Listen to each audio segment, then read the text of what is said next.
주님 앞에 이 몸을 맡길 때 슬픔 없네 두려움 없네. 다시 한번 날마다 숨 쉬는 순간마다 내 앞에 어려운 일 보내 주님 앞에 이 몸을 맡길 때 슬픔 없네 두려움 없네. 주님의 그 자비로운 손길 항상 좋은 것 주시도다. 사랑스레 아픔과 기쁨을 수고와 평화와 안식을 날마다 주님 내 곁에 계셔 자비로 날 감싸주시네. 주님 앞에 이 몸을 맡길 때 힘주시네 위로함 주네. 어린 나를 품에 안으시사 항상 평안을 주시도다. 내가 살아 숨을 쉬는 동안 살피신다 약속하셨네. 인생의 어려운 순간마다 주의 약속 생각해보네. 내 맘속에 믿음 잃지 않고 말씀 속에 위로를 얻네. 주님의 도우심 바라보며 모든 어려움 이기도다. 흘러가는 순간순간마다 주님 약속 새겨보. 다시 한번 찬양합니다. 날마다 숨쉬는 순간마다 내 앞에 어려운 일 보내 주님 앞에 이 몸을 맡길 때 슬픔 없네 두려움 없네. 주님의 그 자비로운 손길 항상 좋은 것 주시도다. 사랑스레 아픔과 기쁨을 수고와 평화와 안식을 날마다 주님 내 곁에 계셔 자비로 날 감싸주시네. 주님 앞에 이 몸을 맡길 때 힘주시네 위로함 주네. 어린 나를 품에 안으시며 항상 평안함 주시도다. 내가 살아 숨을 쉬는 동안 살피신다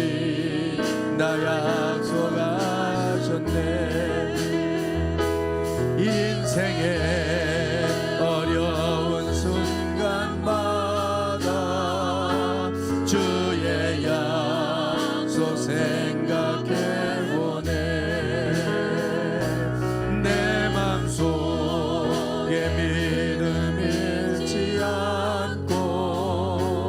말씀 속에 위로를 얻네.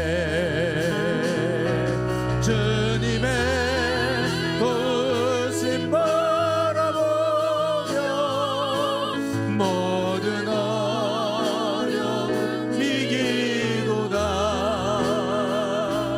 흘러가는 순간순간마다 주님 약속 새겨봅니다. 주님의 그 자비로운 손이 항상 좋은 것 주시도다. 사랑스레 아픔과 기쁨을 수고와 평화와 식을 어린 나를 품에 안으시사 항상 평안 주시도다. 내가 살아 숨을 쉬는 동안 살피시 나 약속하셨네. 주님의 도우심 바라보며 모든 어려움 이기도다. 흘러가는 순간순간마다 주님 약속 새겨보. 주님의 도우심 바라보며 주님의 도우심 바라보며 모든 어려움 이기도다.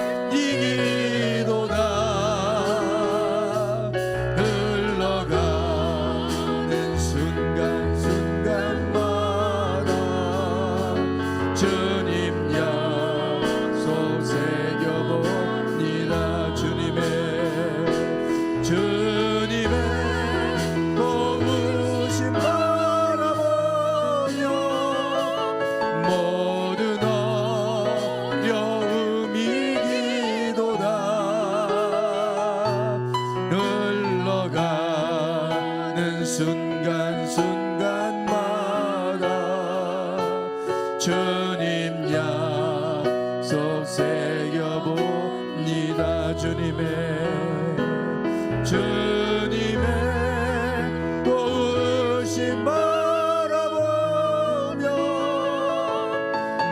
모든 어려움 이기도다.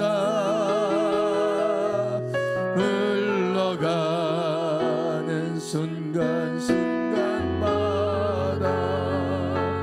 주님 약속 새겨봅니다. 주님의 도우심 바라보며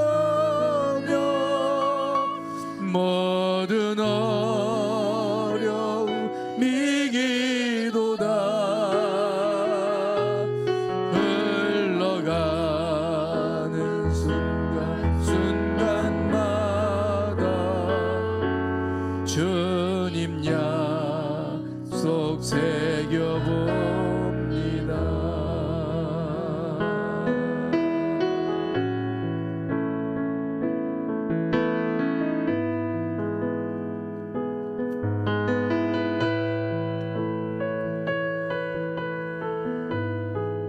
하나님, 우리가 살아가는 우리의 삶의 여정 속에 기쁜 일도 만나지만 때로는 곤고한 일, 슬픈 일, 힘든 일도 만나기도 합니다. 그러나 하나님이 도우심으로 여기까지 오게 하셨고 지금껏 살아오게 하셨습니다. 도우시는 손길을 바라보게 하시고 매 순간순간마다 주님의 약속을 기억하며 늘 믿음 가운데 소망 가운데 살아가기를 원합니다. 하나님, 많은 비가 있었고 또 여러 가지 극단적인 그러한 기후 변화로 인해서 많은 희생자들이 있고 또 많은 피해를 입은 사람들이 있습니다. 긍휼히 여겨 주시옵소서.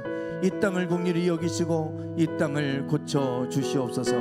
이런 때에 우리가 분별하게 하여 주시고 이 시대에 우리가 어떻게 살아야 되는지 지혜를 주셔서 우리가 늘 주님 앞에 합당한 모습으로 살아갈 수 있게 해 주시옵소서. 이 밤에도 주님 말씀하여 주시고 오늘도 깨닫는 마음을 우리에게 허락해 주시옵소서. 예수님의 이름으로 기도드리옵나이다. 아멘. 성경 말씀 에스겔 37장입니다.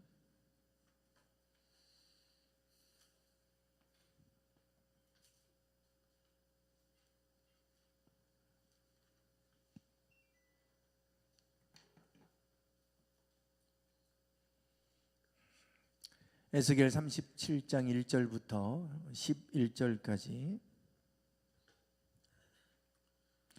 에스겔 37장 1절부터 11절까지 교독하시겠습니다. 여호와께서 권능으로 내게 임재하시고 그의 영으로 나를 데리고 가서 골짜기 가운데 두셨는데 거기 뼈가 가득하더라. 나를 그 뼈 사방으로 지나가게 하시기로 본즉 그 골짜기 지면에 뼈가 심이 많고 아주 말랐더라. 그가 내게 이르시되 인자야 이 뼈들이 능히 살 수 있겠느냐 하시기로 내가 대답하되 주 여호와여 주께서 아시나이다. 또 내게 이르시되 너는 이 모든 뼈에게 대언하여 이르기를 너희 마른 뼈들아 여호와의 말씀을 들을지어다. 주 여호와께서 이 뼈들에게 이같이 말씀하시기를 내가 생기를 너희에게 들어가게 하리니 너희가 살아나리라. 너희 위에 힘줄을 두고 살을 입히고 가죽을 덮고 너희 속에 생기를 넣으리니 너희가 살아나리라. 또 내가 여호와인 줄 너희가 알리라 하셨다 하라. 이에 내가 명령을 따라 대언하니 대언할 때 소리가 나고 움직이며 이 뼈 저 뼈가 들어맞아 뼈들이 서로 연결되더라. 내가 또 보니 그 뼈에 힘줄이 생기고 살이 오르며 그 위에 가죽이 덮이나 그 속에 생기는 없더라.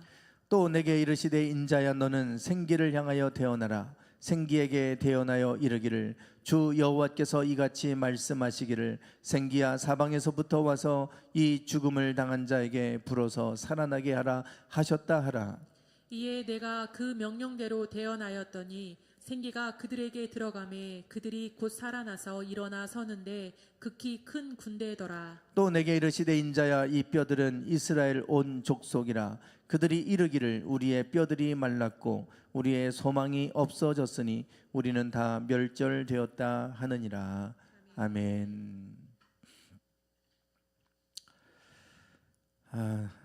지난주 토요일에 아내하고 함께 몇 주 전에 등록하신 박윤혜 성도님 댁에 다녀왔습니다. 2달 전에 우리 잔디밭 울타리에 있는 나무들 가지들이 계속해서 올라와서 너무 이제 보기가 좋지 않아서 사다리를 밟고 올라가서 이제 전지를 하다가 이제 올라가서 전지를 하게 되면 이제 팔이 안 닿잖아요. 그러니까 이제 팔을 쭉 뻗어서 멀리 있는 가지들을 자른다고 이렇게 하다가 어깨 근육이 좀 손상이 된 것 같아요. 그래서 어깨가 이렇게 자꾸 아프고 이제 한 2달 정도 그렇게 병원에 가서 물리치료도 받아보고 뭐 이렇게 하는데 조금 팔만 쓰면 조금 아프고 이제 어깨 근육 쪽이 이제 다친 것 같아요. 그래서 뭐 병원도 다녀보고 하는데 차도가 없고 그러더니 이제 그게 이제 목하고 어깨 근육이 이제 뭉치게 되고 그래서 딱딱하게 돌처럼 굳었는지 얼마나 아픈지 뭐 부항을 떠봐도 안 되고 또 어깨에 뭐 마사지기를 또 사서 그것도 해보고 하는데도 풀어지지가 않아요. 그래서 야 이거 그냥 가만히만 있어도 자꾸 어깨가 아프고 또 그것이 두통까지 이렇게 연결이 되니까 도저히 내가 이제 견디다 참다 안 돼서 좀 마사지를 받고 좀 풀어야 되겠다 생각이 들었어요. 마침 박윤희 성도님이 그 댁에서 그 일을 하고 계시다고 그래서 아내하고 같이 이제 갔어요. 그랬더니 이제 집 앞에 자세 교정원 뭐 이렇게 이제 붙어 있더라고요. 그래서 이제 아내도 1시간 받고 저도 1시간 받았어요.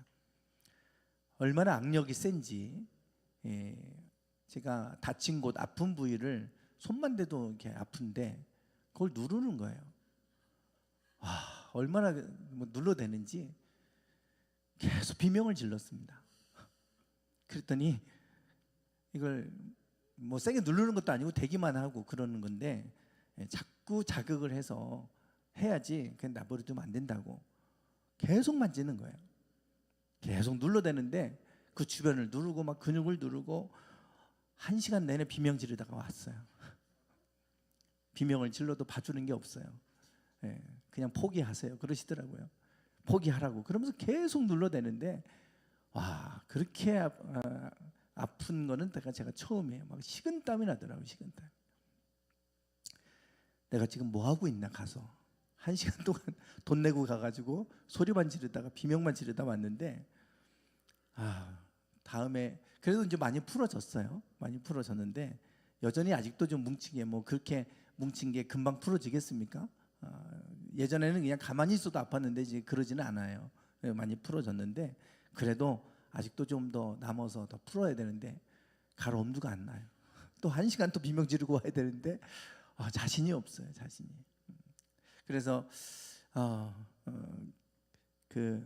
그런 얘기해요. 목사님은 뭐 테니스 친다고 이렇게 운동을 오랫동안 하셔서 근육들이 있는데 왼쪽보다 오른쪽을 쓰니까 오른쪽에 어깨들이 많이 튀어나와 있다고. 그래서 운동을 하시는 분들은 운동을 하면 근육이 만들어질 줄은 모르지만 되게 운동만 하지 풀어주질 않는다. 그래서 스트레칭만 잘해도 근육을 이완시켜 주기만 해도 좋아지는데 되게 스트레칭을 안 한다고. 스트레칭만 잘해도 많이 좋아지십니다. 그러니까 근육 자꾸 풀어주고 운동만 하지 마시고 잘 풀어주는 게 중요하다 얘기를 하시더라고요. 무엇이든지 이게 굳어버리면 문제가 됩니다. 근육도 딱딱하게 굳어버리면 이게 혈관을 이게 막아버리잖아요. 그러니까 두통이 생기고 그러죠. 그러니까 우리가 우리의 근육도 우리의 살도 굳어버리면 문제가 생기고 우리의 마음도 굳어버리면 문제가 되고 우리의 영혼도 마찬가지고 생각도 그렇잖아요. 생각이 유연해야 되는데 생각이 굳어버리면 그것도 이제 문제가 됩니다. 우리가 새벽에 씨 뿌리는 자의 비유에 대해서 말씀을 나눴어요. 예수님께서 천국을 비유로 말씀하시는데 씨 뿌리는 자의 비유를 통해 말씀하셨죠. 주인이 씨를 뿌렸는데 어떤 것은 길가에 떨어졌고 어떤 것은 돌밭에 떨어졌고 어떤 것은 가시덤불 위에 떨어졌고 어떤 것은 좋은 땅에 떨어졌어요. 우리가 주일날에도 좋은 땅에 대해서 말씀을 했는데 좋은 땅이 어떤 땅이냐? 비를 흡수하는 땅이다. 딱 하면 흡수가 안 돼요. 그냥 물이 그냥 싹 흘러버립니다. 부드럽고 흡수하는 땅, 그게 좋은 땅이다. 주일날 말씀을 나눴는데 이 좋은 땅에 떨어진 것은 100배, 60배, 30배의 결실을 맺는다. 예수님이 그렇게 비유로 말씀을 하셨어요. 그런데 이 길가는 어떤 땅이냐면 사람들이 많이 그냥 걸어 다니니까 딱딱해진 거 아니에요, 땅이? 그러니까 씨가 떨어지긴 하는데 뿌리를 내리지 못합니다. 그러니까 새들이 와서 쪼아 먹어버렸다. 이것은 무슨 의미냐면 말씀을 듣는데 깨닫지 못하니 그 악한 마귀가 와서 말씀을 먹어버린 거다. 그렇게 설명을 해 주셨어요. 그렇게 이제 비유로 말씀을 하시니까 제자들이 왜 비유로 말씀을 해 주시는 겁니까? 비유로 말씀하시는 이유를 물었어요. 그때 예수님께서 대답을 이렇게 하시죠. 내가 그들에게 비유로 말하는 것은 그들이 보아도 보지 못하며 들어도 듣지 못하며 깨닫지 못함이니라. 보기는 보는데 보지도 못하고 듣기는 듣는데 듣지 못한다 그랬어요. 그 이유는 깨닫지 못하기 때문에 그렇죠. 깨닫지 못해서. 우리가 깨닫는다고 하는 것이 얼마나 중요합니까? 살아가는 동안에 깨닫는 것 중요한 일입니다. 매 순간순간마다 우리가 깨달을 수 있어야 되는데 소위 우리가 실패했다. 실패를 통해서 내가 뭔가를 깨달았다면 그거 실패 아니죠. 실패 아닙니다. 근데 그것을 통해서 실패했는데 실패의 경험을 했는데 뭔가 깨닫는 게 하나도 없어요. 그러면 그건 실패입니다. 왜냐하면 또 그거 반복할 거니까. 그렇지만 거기서 내가 뭔가 깨달았고 내가 뭔가를 배웠고 뭔가를 알게 됐다면 그거는 성공이에요. 실패가 아니죠. 우리가 살아가는 동안에 많은 일들을 겪습니다. 그것을 통해서 뭔가를 내가 깨달았다. 그것은 우리에게 귀한 자산이 되고 그것이 우리를 성숙하게 만들어 갑니다. 근데 문제는 듣기는 듣는데 듣지 못하고 보기는 보는데 보지 못해요. 예수님이 천국에 대해서 얼마나 많이 말씀하셨어요. 그리고 천국 하나님의 일들을 보여주셨어요. 기적을 통해. 그렇게 많이 보여주시는데 깨닫지 못합니다. 이스라엘 백성들이 그렇게 하나님이 많은 기적을 보여주셨어요. 내가 이것을 통해 내가 여호와인 줄 알게 하리라.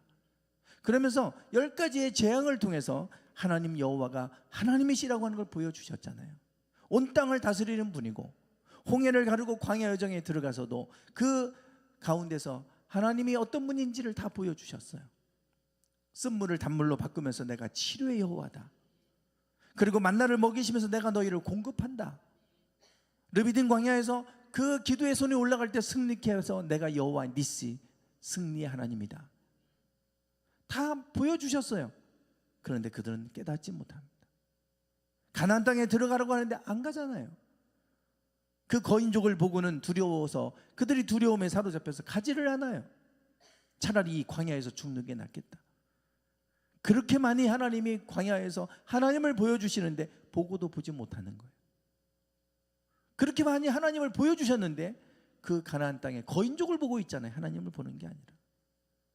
여전히 보아도 보지 못하고 들어도 듣지 못하는 어리석은 백성들. 깨닫지 못하기 때문이다 그랬어요. 그러면서 예수님이 왜 그들이 깨닫지 못하는지에 대해서 말씀하셨어요. 그게 이제 마태복음 13장 15절 말씀인데요. 같이 한번 읽어보시겠습니다. 시작. 이 백성들의 마음이 완악하여져서 그 귀는 듣기에 둔하고 눈은 감았으니 이는 눈으로 보고 귀로 듣고 마음으로 깨달아 돌이켜 내게 고침을 받을까 두려워함이라 하였느니라. 아멘. 이 백성들의 마음이 완악해졌다 그랬어요. 완악해서 듣기에 둔하고 눈은 감았다. 우리의 마음이 완악하기 때문에 눈으로 보지만 사실은 보는 것이 다 우리의 뇌에서 보는 거잖아요. 눈은 우리에게 그 보는 것들을 신호를 뇌로 보내면 뇌에서 그걸 감지하잖아요. 그러니까 보고도 우리가 못 보는 경우가 얼마나 많은지 몰라요. 듣기는 들었는데 듣지 못하는 게 너무 많아요. 귀로 들었는데 내가 뭐 들었지? 생각이 하나도 안 나요.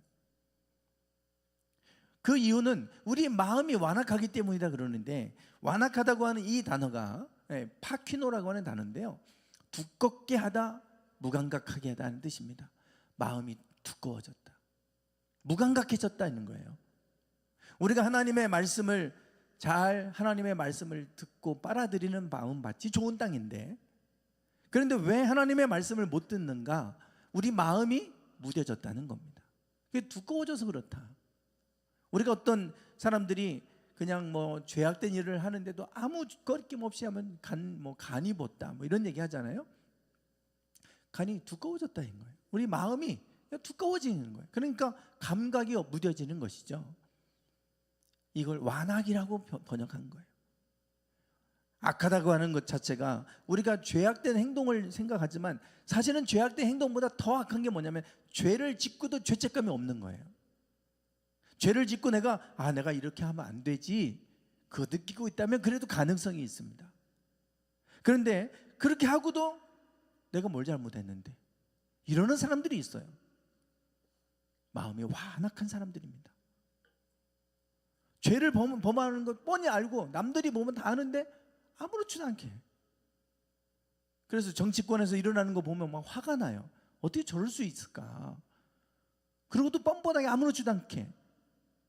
정치하는 사람들은 다 마음이 저렇게 두꺼워지고 무감각해지나 봐요.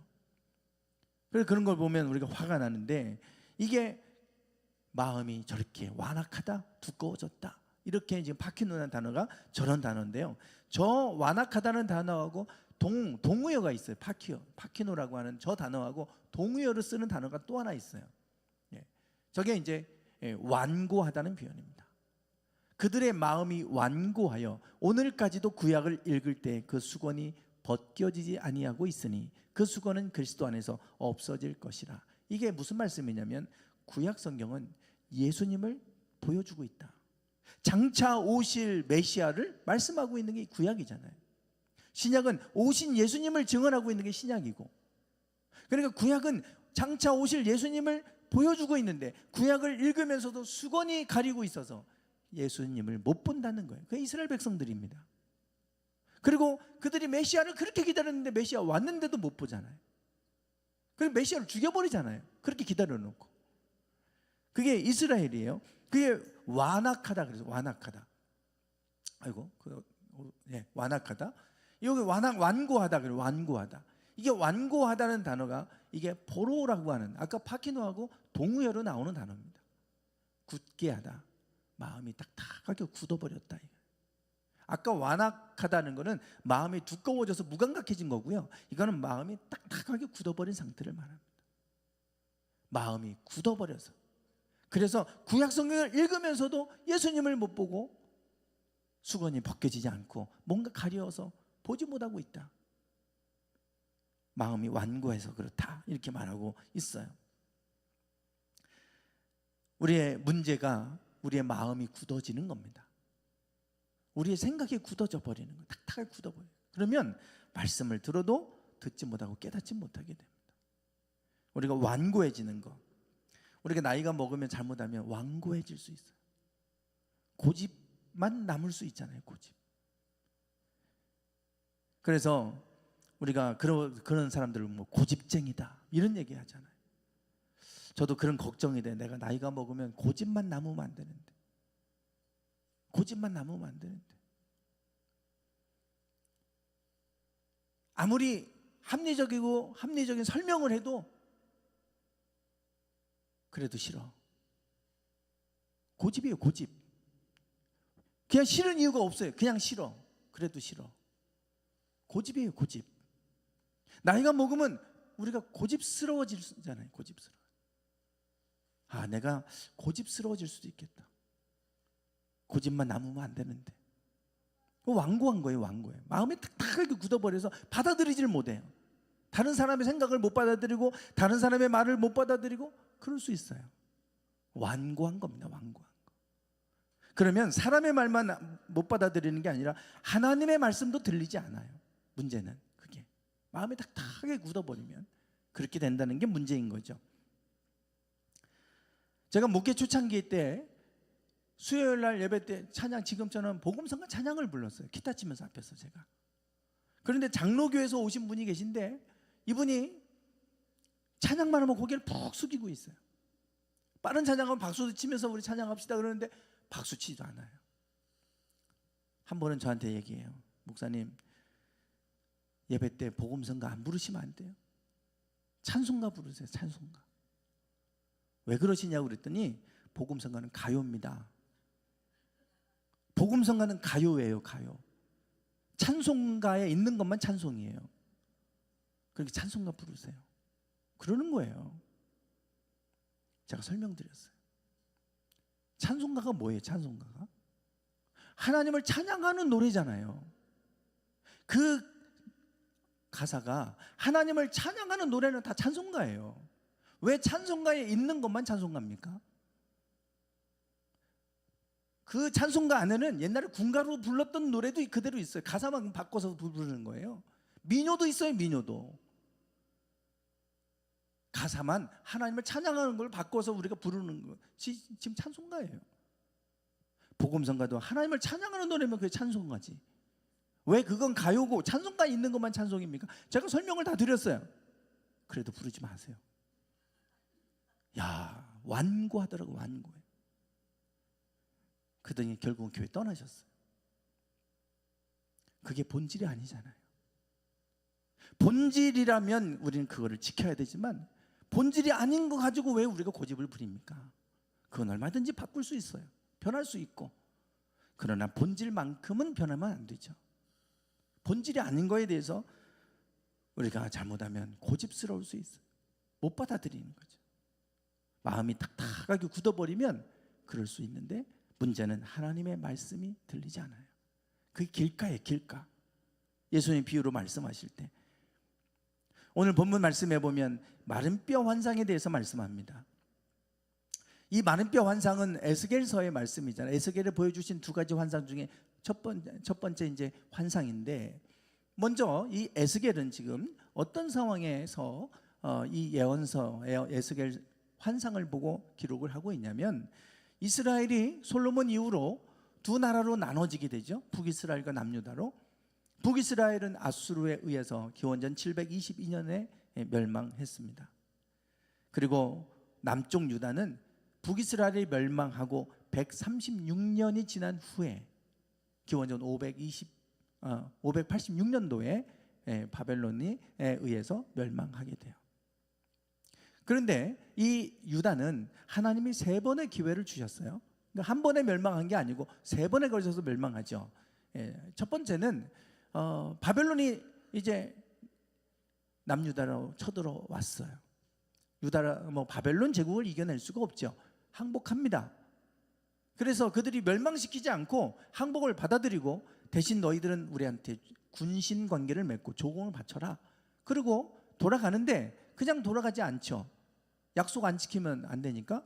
그래서 약속을 안 지키고 배반하면 그 볼모로 끌어간 사람들을 죽이겠다. 그래서 왕의 자손들, 귀족들의 자녀들 볼모로 끌어간 거예요. 그게 기원전 605년입니다. 그때 다니엘이 그 중에 있었어요. 1차로 볼모로 끌려간 사람 중에. 그래서 다니엘서는 지금 멸망하기 전에 저쪽에서 이미 포로로 끌려가서 거기에서 지금 활동하는 거예요. 그런데 8년이 지난 후에 이들이 배반합니다. 바벨론을 배신했어요. 어쩌면 조공을 바치는데 그 세금이 어마어마하게 하잖아요. 바벨론은 거대한 제국을 운영을 해야 되니까 얼마나 많은 돈이 들어가겠어요. 전쟁도 해야 되고.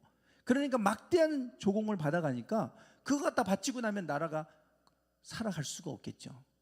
백성들이 얼마나 고통스럽고 힘들었겠어요. 배반했어요. 그러니까 두 번째 또 쳐들어왔어요. 바벨론이.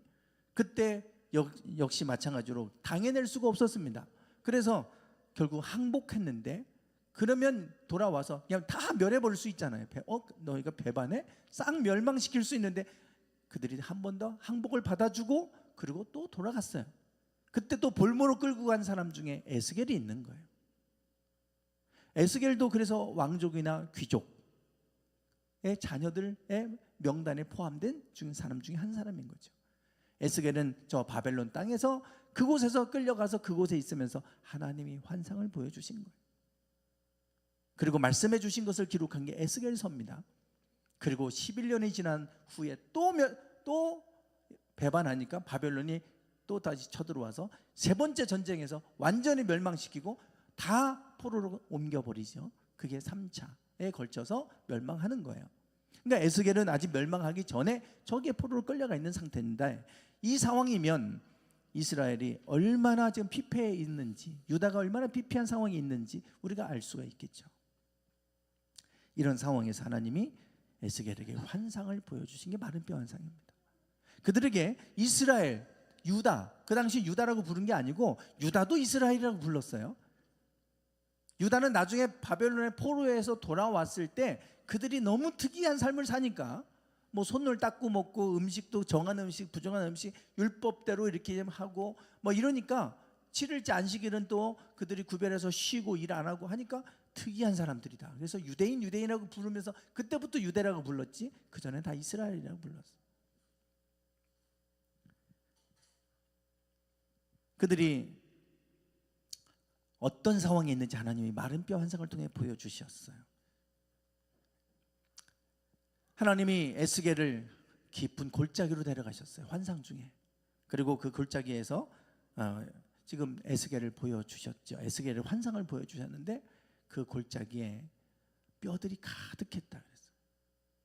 그 뼈들이 가득했는데 그 뼈들의 상태가 어떻게 하냐면 뼈가 힘이 많았는데 아주 말랐다 그랬어요. 뼈가 마를 정도면 어떻게 해요? 죽은 지가 오래됐다는 거 아니에요. 이미 그 뼈들이 죽은 지가 오래된 상태를 보여주시는 거예요.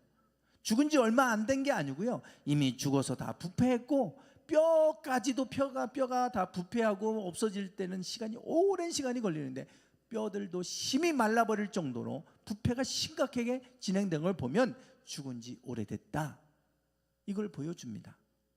그 이스라엘 백성들의 상태를 보여주신 거예요. 그래서 이 환상을 쭉 보여주시고 나서 11절에서 이들에 대해서 말씀하는데, 그들은 누구냐? 이 뼈들은 이스라엘 온 족속이다, 이렇게 말하죠. 그러면서 그들이 이렇게 말합니다. 우리 뼈들은 말랐고 우리 소망은 없어졌으니 우리는 다 멸절되었다. 아까 제가 1차, 2차, 3차 세 번의 전쟁을 통해서 멸망했다 그랬잖아요. 그런 상황이니까 지금 우크라이나와 러시아의 전쟁을 보셔서 아시잖아요. 쑥대밭이 되잖아요. 쑥대밭. 바벨론의 그 제국이 와서 그 성을 다 멸하고 불태우고 다 그랬을 거 아닙니까? 전쟁이 일어나면 막 불을 지르잖아요. 그러니 그 땅이 완전히 폐허가 됐을 거 아니에요. 전쟁을 3번이나 했어요. 3번이나. 그러니 무슨 소망이 있습니까? 그리고 조공을 갖다 바쳐야 되는데 다 농사 짓는 것마다 다 갖다가 좋은 건 다 갖다 바쳐야 되고, 거기뿐만 아니라 국가에도 세금 바쳐야 되고, 먹고 살아가는 것 자체가 힘든 정도로. 그러니 무슨 소망이 있겠어요, 이 나라가. 그들이 심히 절망한 가운데 소망이 끊어져서 다 저렇게 있는 상태를 보여주시는데, 저들이 이렇게 말랐다, 뼈들이다, 이스라엘 백성이 이런 상태에 있다, 이것을 환상으로 보여주신 거예요. 우리가 이렇게 건강하게 다 있는 것 같지만 영적 상태는 다 다릅니다. 다 달라요. 정말 아무렇지도 않은 것 같지만 영혼이 병든 분들도 있고 영혼이 건강한 분들도 있고 다 달라요. 그러나 하나님은 중심을 보시니까 다 아시죠. 지금 이스라엘 사람들은 그런 가운데 있는데 그냥 육신적으로만 피폐해 있는 게 아니라 영적으로 메말라 죽어버려 있는 상태예요. 근데 죽은 지 이미 오래됐다 그랬어요. 오래됐어요. 죽은 지가. 그 환상을 보여주시면서 하나님의 에스겔에게 말씀하시죠. 에스겔아, 이 뼈들이 능히 살 수 있겠느냐? 이 뼈들이 살 수 있겠냐? 왜 그들이 이렇게 죽었나? 그거를 이제 말씀하는 거예요. 왜 그들이 이렇게 죽어 있는지를 우리가 이제 이 말씀을 통해 알게 되는데, 주께서 하십니다. 그랬더니 하나님이 이 에스겔에게 이렇게 말씀하시죠. 같이 한번 읽어보실까요? 시작. 또 내게 이르시되 너는 이 모든 뼈에게 대언하여 이르기를 너희 마른 뼈들아 여호와의 말씀을 들을지어다. 주 여호와께서 이 뼈들에게 이같이 말씀하시기를 내가 생기를 너희에게 들어가게 하리니 너희가 살아나리라. 아멘. 이렇게 힘이 말라서 죽어버린 이들도 살아나게 될 거다. 그런데 어떻게 하라고 그래요? 여호와의 말씀을 들을지어다. 왜 죽었는지 아시겠죠? 하나님의 말씀을 듣지 않아서 그래요. 우리는 영적인 존재이기 때문에 하나님의 말씀을 들을 때 살아납니다. 그래서 모세가 신명기를 통해서 뭐라고 하냐면, 하나님이 너희를 광야길로 인도하신 것을 기억해라. 이는 사람이 떡으로만 사는 것이 아니고 하나님의 입에서 나오는 모든 말씀으로 사는 줄을 너희로 알게 하려 하심이라. 우리는 영적인 존재이기 때문에 하나님의 말씀으로 사는 존재예요. 근데 그 말씀을 듣지 못하면 우리 영혼은 죽습니다. 그러니까 이 백성들이 그냥 육신적으로 피폐해지고 그 너무 어렵고 그래서 소망이 끊어지고 하는 게 아니라 이미 그들은 오래전부터 하나님 말씀을 버렸어요. 그러니까 죽은 거예요. 그래서 심히 죽은 지 오래돼서 마른 뼈들이지만 하나님의 말씀을 대언하라고 그럴 때 그 말씀이 그들을 들으면 그들은 살아날 거다. 에스겔에게 보여주신 환상, 그리고 말씀을 대언했더니 살아나잖아요. 이 뼈 저 뼈가 들이맞고 그리고 거기에 살이 오르고 힙줄이 생기고 그러면서 그 나중에 생기를 불어넣었더니 일어서 서는데 극히 큰 군대더라. 하나님의 군대로 일어나잖아요. 이 환상 보여주신 게 환상으로 끝나지 않았습니다. 그리고 70년 만에 그들이 포로에서 돌아왔잖아요. 돌아올 때도 3번에 걸쳐서 돌아옵니다. 1차, 2차, 3차. 1차 때 느헤미야가 총독이 돼서 느헤미야가 아니고 에스라가 스룹바벨이 돌아와서 성전을 재건했고, 그리고 에스라가 돌아와서 율법을 가르쳤어요. 왜 우리가 이 성이, 왜 하나님의 백성들이 이렇게 피폐해지고 이렇게 망했을까? 에스라가 보니까 하나님의 말씀을 버렸구나. 우리가 율법을 가르쳐야 되겠다. 그래서 회당을 만들고 그들을 모아놓고 회당에서 말씀을 가르치는 일을 하기 시작했어요. 그러면서 그들은 말씀대로 살아가기 시작합니다. 안식일을 지키고 정한 음식과 부정한 음식을 나눠서 먹어야 될 것과 먹지 않을 걸 구별하고, 그리고 그들이 정결법을 따라하고 제사를 드리고 이렇게 너무나 특이한 삶을 사니까 이방인들이 볼 때 저 사람들은 우리하고 좀 다른 사람을 사는구나. 그래서 저들을 특이한 민족이라고 해서 유대인 부르기 시작한 게 지금까지 유대인이 된 거예요. 그리고 나서 그들이 회복이 되게 하셨어요. 하나님의 말씀을 들을 때 살아나요. 그래서 이스라엘의 백성들의 그 유대인들의 그 중심에는 말씀이 있어요. 토라 말씀. 회당에서 말씀을 가지고 그들은 배우고 가르치고 합니다. 그래서 성년식을 하는데 그들이 성년식에 그들이 토라를 읽을 수 있는 나이가 되면 성년식을 해요. 그게 12살, 13살이에요. 우리는 18세가 되면 뭐 성년 하잖아요. 거기는 스스로 토라를 읽을 수 있는 나이가 되면 성년식을 합니다. 우리하고 달라요, 개념이. 그들에게 있어서 중심은 하나님의 말씀이에요. 그 말씀을 들을 때 살아나리라. 그것을 환상으로 보여주신 거고, 그들이 여호와의 말씀을 듣지 않았기 때문에 죽었다는 걸 보여주신 거예요. 그들이 그러면 하나님의 말씀을 없어서 못 들었냐? 아니죠. 멸망할 때까지 계속해서 선지자들 통해 보내서 말씀하셨잖아요. 그들이 안 들은 거예요. 그래서 이 에스겔 환상을 보여주시기 전에 36장에서 우리에게 하시는 말씀이 있어요. 그 말씀은 내가 그들을 70년이 차면 다시 돌아오게 하겠다, 이 땅으로 돌아오게 하겠다, 그런 말씀인데, 그리고 나서 36장 25절 25절부터 27절까지 한번 읽어보시겠습니다. 시작. 맑은 물을 너희에게 뿌려서 너희로 정결하게 하되 곧 너희 모든 더러운 것에서와 모든 우상 숭배에서 너희를 정결하게 할 것이며, 또 새 영을 너희 속에 두고 새 마음을 너희에게 주되 너희 육신에서 굳은 마음을 제거하고 부드러운 마음을 줄 것이며, 또 내 영을 너희 속에 두어 너희로 내 율례를 행하게 하리니 너희가 내 규례를 지켜 행할지라. 아멘. 네. 지금 25절부터 27절은 이제 하나님이 내가 이 백성을 만지겠다, 살아나게 하겠다. 그래서 그 24절 바로 앞절에 지금 이렇게 말씀합니다. 내가 너희를 여러 나라 가운데서 인도하여 내고 여러 민족 가운데서 모아 데리고 고국 땅에 들어가서 맑은 물을 너희에게 뿌려서 너희로 정결하게 하되 너희로 모든 더러운 것에서와 모든 우상 숭배에서 너희를 정결하게 하겠다. 그리고 나서 새 영을 너희에게 주고 새 마음을 너희에게 주어서 굳은 마음을 제거하고 부드러운 마음을 너희에게 주겠다. 그래서 너희가 이제 하나님의 율례를 행하게 하겠다. 여기 보면 굳은 마음을 제거하고 부드러운 마음을 주겠다 그랬어요. 굳은 마음, 저 굳은이라고 된 저 단어를 찾아보니까 돌이에요. 돌같이 딱딱한 마음. 그냥 굳은 정도가 아니고 돌이 될 정도로 굳어버린 돌 같은 마음이에요. 돌 같은 마음. 그거 하나님이 부드럽게 바꿔주겠다. 그러니 그 백성들이 죽을 수밖에 없는 이유는 마음이 돌처럼 딱딱하게 굳어버리니 하나님의 말씀이 들리지 않고 들어도 돌이키지도 못하고 깨닫지도 못하고, 그러니까 멸망하는 거예요. 하나님이 내가 부드러운 마음 주겠다. 성령님이 우리 가운데 오시면 우리가 주님 진리를 알게 하시고 진리의 길로 인도하시겠다 그랬잖아요. 그리고 예수님이 우리에게 하신 말씀을 생각나게 하리라. 우리 마음속에 생각나게 해서 그 말씀대로 살아가게 하겠다고 그러잖아요. 오늘 우리가 마음이 굳어지지 않기를 원합니다. 우리 마음이 굳어지면 사람의 말도 안 들리지만 하나님 말씀도 안 들려요. 내가 여러 사람의 말을 받아들일 수 있는 마음밭이 좋은 밭이잖아요. 말씀도 마찬가지예요. 받아들일 수 있는 마음이 그게 완고하고 굳은 마음이 아니라 부드러운 마음이죠. 그러면 우리가 살아나게 될 줄 믿습니다. 하나님의 말씀을 들을 때 그게 이 말씀은 누가 들으면 좋겠는데 그러지 마시고 그게 나를 향한 말씀이구나. 나를 향한 말씀으로 받아들여야지 저 원수 같은 인간이 좀 들었으면 좋겠는데 그러면 안 되잖아요. 그 말씀을 남에게 적용하지 말고 나에게 적용되는 말씀으로 받아들여지면 그 말씀은 반드시 우리 안에서 살아서 역사하게 될 줄 믿습니다. 우리 찬양하겠습니다.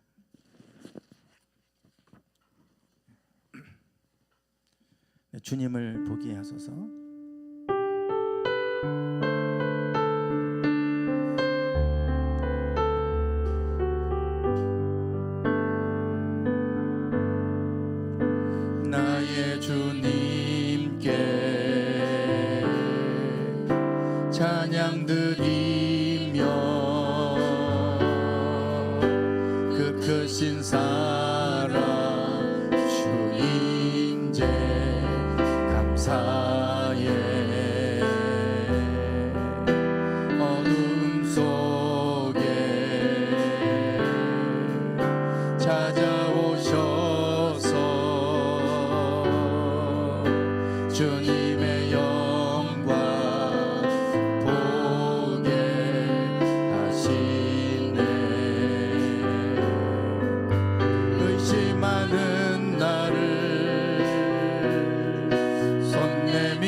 하소서 나를 붙드소서 내 뜻과 내 생각 내려놓고 주님 앞에 나 엎드려 주의 음성 기다리니 나를 부르실 때 믿음으로 걸어가니 다시 한번 나의 주님께 나의 주님께 찬양 드리며 그 크신 사랑 주 인재 감사해 어둠 속에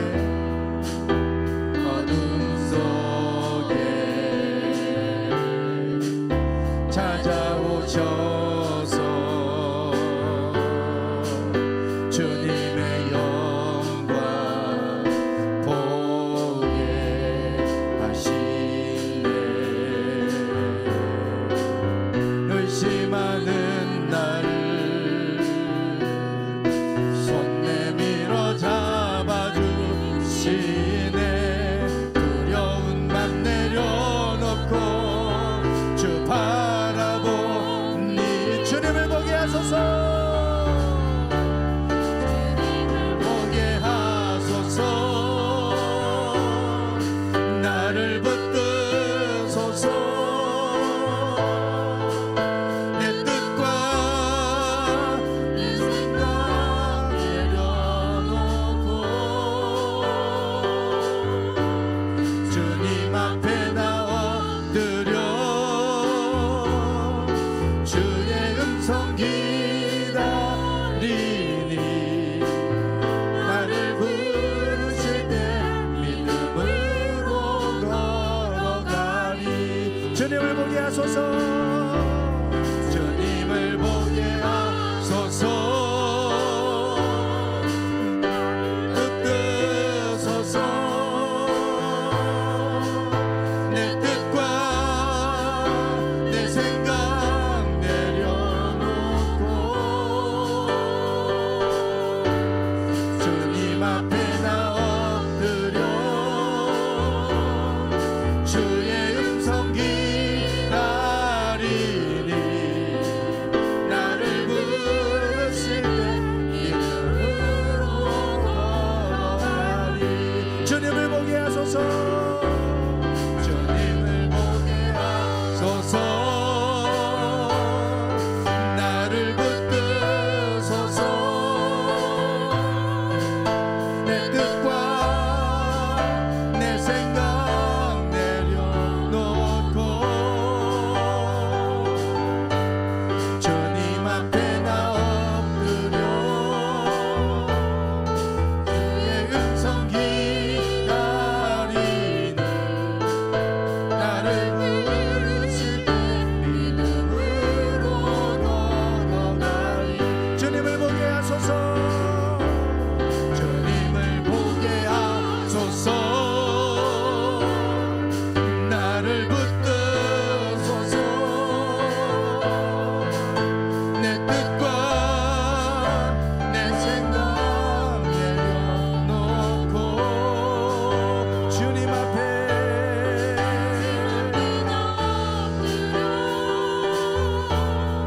주의 음성 기다리니 나를 부르실 때 믿음으로 걸어가리 이 시간 말씀을 붙들고 우리 같이 합심하여 기도하겠습니다 주님 우리의 심령이 굳어지지 않게 하여 주시옵소서 우리의 생각이 굳어지지 않게 하여 주시옵소서 주님 우리 안에 사역을 부어주셔서 우리의 심령이 부드러운 마음이 되게 하시고 주의 말씀을 들을 때마다 깨닫는 은혜를 허락하여 주시옵소서 그래서 주의 말씀을 붙들고 주의 말씀 앞에 순복하며 주의 말씀을 따라 살아갈 수 있게 해주시옵소서 주님 아버지 하나님 우리의 생각들이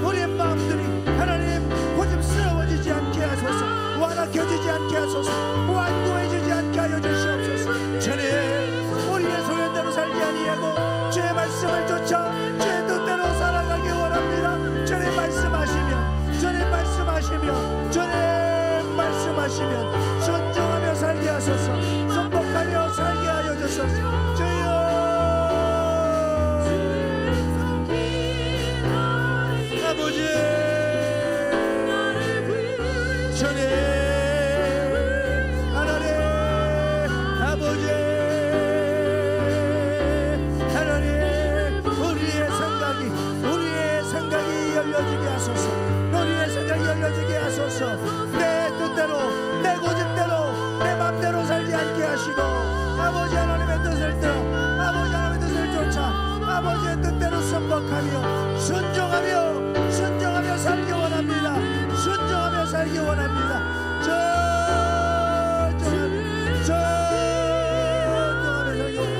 주여 아버지 하나님 들은 길을 허락하여 주소서. 들은 길을 허락하여 주소서. 볼 수 있도록 우리의 눈을 열어주소서. 아버지여 듣기는 들어도 듣지 못하고 보기는 봐도 보지 못하고 깨닫지 못하는 어리석은 백성들 되지 않게 하소서. 들을 때마다 들을 수 있는 길을 열어주소서. 하나님 주의 음성을 듣기 원합니다. 주의 음성을 듣기 원합니다. 주의 음성을 듣기 원합니다. 주의 음성을 듣기 원합니다. 주여 아버지 주님 아버지 하나님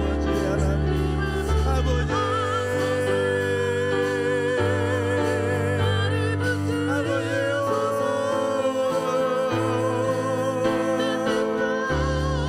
주님 아버지 내려놓게 하소서. 우리의 어떤 생각들 내려놓게 하소서. 우리의 고집스러운 생각들 내려놓을 수 있게 하소서. 내려놓을 수 있게 하소서. 주님 아버지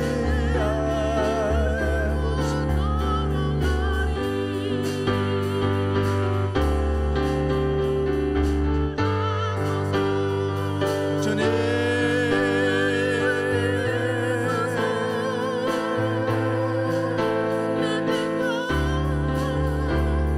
아버지 우리의 생각이 부드러운 마음 우리의 마음이 부드러운 마음 되게 하소서. 주여 하나님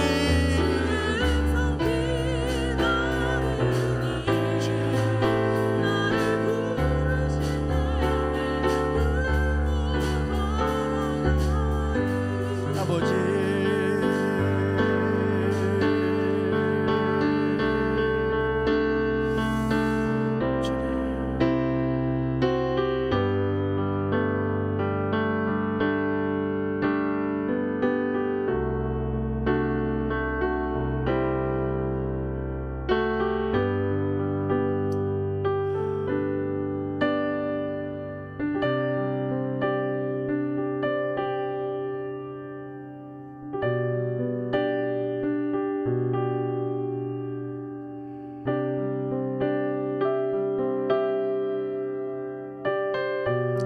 하나님 우리가 살아가는 동안에 우리의 소견에 오른 대로 살지 않게 하시고 주님 말씀하시면 그 말씀에 순복하고 그 말씀에 순종하며 그 말씀을 따라 살아가기를 원합니다. 우리가 늘 깨닫는 마음을 주시옵소서. 우리는 어리석어서 잘못된 길로 갈 때도 많이 있습니다. 죄악된 길로 갈 때도 많이 있습니다. 그때마다 하나님 말씀하시는 그 음성을 듣게 하여 주시고 돌이킬 줄 알게 하여 주시고 회개하며 주님 진리 가운데 나아갈 수 있는 저희들 되게 해 주시옵소서. 하나님 우리의 마음이 완악해지거나 완고해지지 않기를 원합니다. 부드러운 마음을 주시옵소서. 새의 영을 주셔서 우리의 마음이 굳어지지 아니하고 부드러운 마음을 주셔서 오직 주님 우리의 생각과 다를지라도 주님 말씀에 순종하며 따라갈 수 있는 저희들의 삶이 되게 해 주시옵소서. 말씀을 듣지 못하는 세상입니다. 말씀을 외면하는 세상입니다. 하나님 저희들은 말씀을 붙들고 살아가게 하시고 말씀이 우리의 삶의 양식이 되게 하실 뿐만 아니라 우리의 걸음걸음을 인도하는 등불이 되게 하여 주시옵소서. 지금은 우리 주 예수 그리스도의 은혜와 아버지 하나님의 극진하신 사랑하심과 성령님의 감동감화 충만하심이 늘 부드러운 마음을 주셔서 주님 말씀을 듣고 깨닫게 하여 주시고, 그래서 주님 주신 말씀을 따라 살기를 원하는 당신의 사랑을 모든 성도들 위해 이제부터 영원토록 함께 하시기를 간절히 축원하옵나이다. 아멘.